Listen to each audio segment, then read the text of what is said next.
दोस्तों आपका स्वागत है आज की वीडियो के अंदर। आज की हमारी वीडियो होने वाली है ब्रेन ट्यूमर के बारे में और ब्रेन ट्यूमर को रिमूव कैसे किया जाता है उसके बारे में। दोस्तों जब किसी इंसान के दिमाग में मौजूद किसी स्पेसिफिक एरिया के सेल्स एबनॉर्मल तरीके से ग्रो करना शुरू कर देती हैं और दिमाग के अंदर एक एक्स्ट्रा मैस क्रिएट करना शुरू कर देती हैं, उसे कहते हैं ब्रेन ट्यूमर। एक एवरेज इंसान के दिमाग का वजन 1330 ग्राम यानी कि 1.3 kg होता है, लेकिन अगर इसी दिमाग के अंदर 1 इंच लंबा और 1 इंच चौड़ा 10 ग्राम का ब्रेन ट्यूमर भी हो जाए तो वो भी एक इंसान को पूरी जिंदगी के लिए कोमा में डाल सकता है या फिर वर्स्ट के सिनारियो के अंदर इंसान की जान भी ले सकता है, क्योंकि दिमाग के अंदर ब्रेन ट्यूमर की वजह से बना ये गुच्छा दिमाग में मौजूद टिश्यू से टकराकर हमारे दिमाग के अंदर प्रेशर को इंक्रीज करता है, जिससे इंसान का दिमाग प्रॉपरली फंक्शन करना धीरे धीरे बंद करता रहता है। डॉक्टर्स एंड सर्जन्स को ब्रेन ट्यूमर वाले पेशेंट्स पर स्टडी करके पता चला है कि जिस इंसान को ब्रेन ट्यूमर होता है उसको ये सिम्टम्स होते हैं, जैसा कि लगातार कई दिनों तक सर में दर्द होना, बहुत ज्यादा मात्रा में वोमिटिंग यानी कि उल्टी होना, विजन लॉस या फिर विजन कमजोर होना यानी कि जिन चीजों को इंसान पहले आराम से पढ़ पाता था उनको पढ़ने में दिक्कत होना, या फिर बोलते वक्त अपनी जुबान को कंट्रोल ना कर पाना और बोलते वक्त कुछ भी ऐसे अजीबोगरीब वर्ड बोल देना जो कि इंसान बोलना भी नहीं चाहता था, और चीजें सुनने में दिक्कत होना, बॉडी बैलेंस में दिक्कत होना यानी कि खड़े रहना बहुत ही मुश्किल हो जाना, और बहुत ज्यादा समय इंसान के बॉडी पार्ट्स में से कुछ पार्ट्स का सुन्न होना। अगर ऐसे सिम्टम्स अगर आपके अंदर या फिर किसी और के अंदर दिखाई देते हैं तो इससे पता चल जाता है कि उस इंसान को या फिर आपको ब्रेन ट्यूमर के बारे में अलर्ट होने की जरूरत है और किसी स्पेशलिस्ट या फिर ब्रेन के डॉक्टर से कंसल्टेशन लेने की जरूरत है, क्योंकि ये सारे सिम्टम्स इंसान को ब्रेन ट्यूमर की स्टार्टिंग के अंदर अपीयर होती हैं और तब इंसान के पास ब्रेन ट्यूमर से रिकवर करने का भी बहुत अच्छा मौका होता है। ब्रेन ट्यूमर के अंदर इंसान के सेल्स के अंदर म्यूटेशन हो जाता है,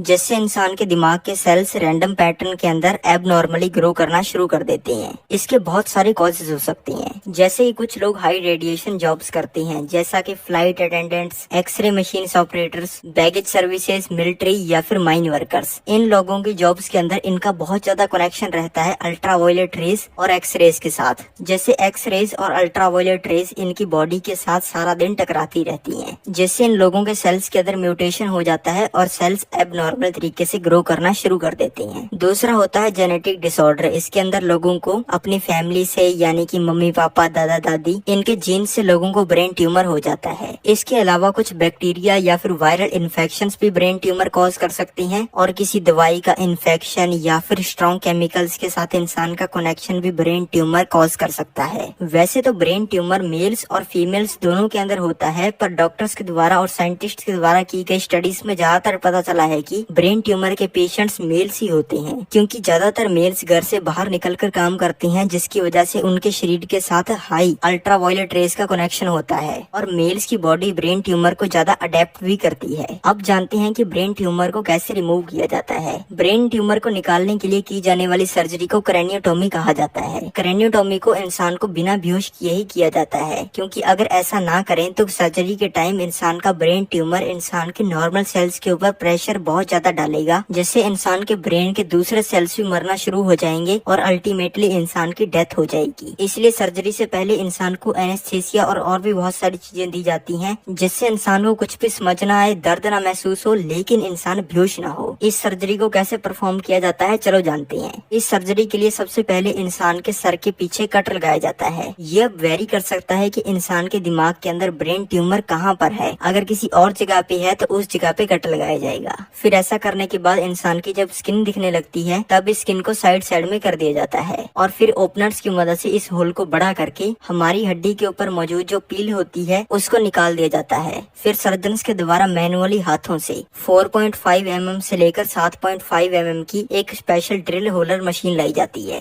ये मशीन दिखने और काम में ड्रिल जैसी ही होती है, बस फर्क इतना होता है कि इसके आगे की जो रॉड होती है वो काफी मोटी होती है, और फिर इस ड्रिल से इंसान की हड्डी के ऊपर एक एक करके 3 होल्स किए जाते हैं, और फिर मैनुअली हाथों से हड्डी के इस पूरे ही पार्ट को निकाल लिया जाता है। फिर इंसान की स्कल की स्किन के ऊपर कट लगाया जाता है। फिर ऐसा करने के बाद इंसान की जो कनेक्टिंग बोन होती है उसके दोनों साइड्स के अंदर कट लगाकर इस कनेक्टिंग बोन को पूरा ही निकाल लिया जाता है। ये कनेक्टिंग बोन एक ऐसी बोन होती है कि इसको अगर हमारे दिमाग से परमानेंटली निकाल भी दिया जाए तब भी कोई फर्क नहीं पड़ेगा और हमारा दिमाग पहले जैसा ही 100% परफॉर्म करेगा। और इसके ऊपर कट लगाने के बाद दिखने लगता है ब्रेन ट्यूमर। फिर कटर्स की मदद से प्रिसाइसली हाथों से डॉक्टर्स के द्वारा ब्रेन ट्यूमर की आउटर कवरिंग के ऊपर कट लगाया जाता है और फिर धीरे धीरे ब्रेन ट्यूमर अपने आप दिमाग से बाहर आ जाता है। फिर ऐसा करने के बाद इंसान के सर को बंद करने के लिए सबसे पहले एक स्टिकिंग प्लेट लगाई जाती है। फिर ऐसा करने के बाद जो हड्डी 3 होल्स करके दिमाग से निकाली गई थी उसको वापस दिमाग के अंदर लगा दिया जाता है और इंसान के दिमाग की कनेक्टिंग बोन को ऐसे ही छोड़ दिया जाता है। और ऐसा करने के बाद इंसान के दिमाग से ओपनर्स को निकाल लिया जाता है और स्किन को बंद कर दिया जाता है। और फिर ऐसा करने के बाद स्किन को बंद करने के लिए इंसान की स्किन के ऊपर टांके यानी कि स्टिचेस लगाए जाते हैं। और फिर ऐसा करने के बाद रेडियोथेरेपी और कीमोथेरेपी का भी सहारा लिया जाता है। इन थेरेपीज के अंदर रेस का सहारा लेकर बिना हाथ लगाए मशीन्स के द्वारा दिमाग में मौजूद बाकी ब्रेन ट्यूमर के सेल्स को खत्म किया जाता है, जिससे वापस ब्रेन ट्यूमर होने के चांसेस लगभग ना के बराबर हो जाते हैं और ट्रीटमेंट पूरा हो जाता है। तो आज की वीडियो देखने के लिए आपका बहुत बहुत धन्यवाद। अगर आप भी मेरी तरह हर महीने लाखों रुपए कमाना चाहते हो तो लिंक पिंड कमेंट में क्लिक करो।